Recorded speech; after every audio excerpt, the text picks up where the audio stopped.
Austria's wine industry is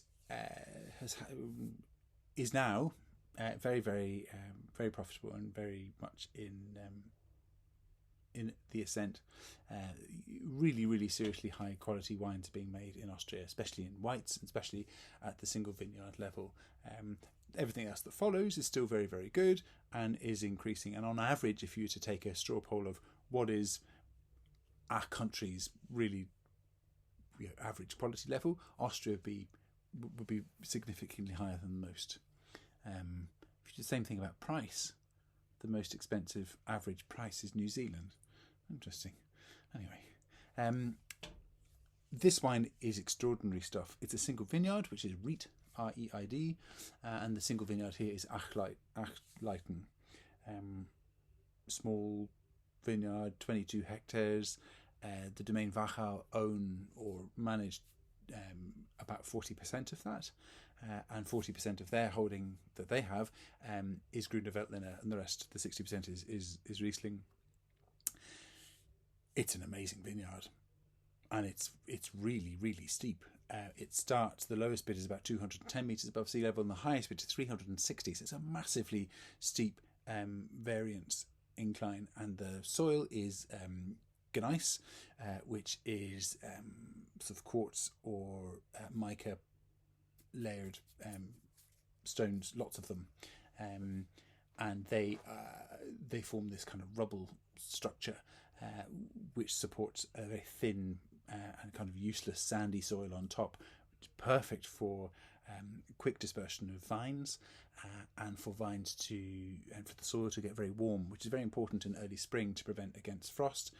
So it takes any sunshine that comes, warms up quickly, the grapes start bud burst, and the vines start bud burst, and grapes ripen afterwards. So it's like perfectly positioned on the Danube, and these vineyards, which are very shallow, 20-30 centimeters at the most, don't give very many grapes because they're so shallow. So everything is wonderful. So they ripen quickly, but they don't have too many grapes.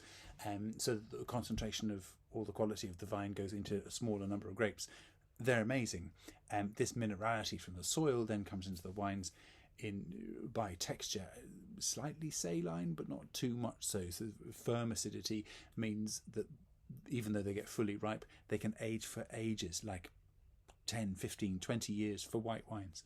And they have this beautiful, beautiful svelte, lush mouthfeel, gorgeous flavours, slightly spicy, but it's a herbaceous spiciness. Some tropical fruit, but again, mostly really ripe apple, pear, melon sorts of things. They are,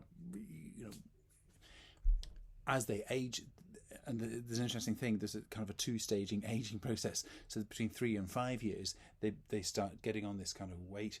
Then up to 15 to 20 years, they then take on all the smoky herbal flavours and run with those to develop more. They make a tiny number of these bottles every year.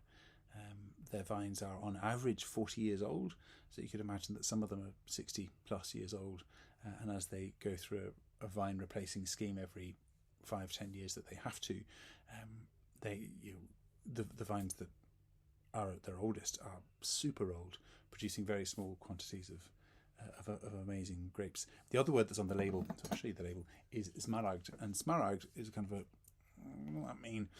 funny word. It's a very, very old word that is for the emerald green colour.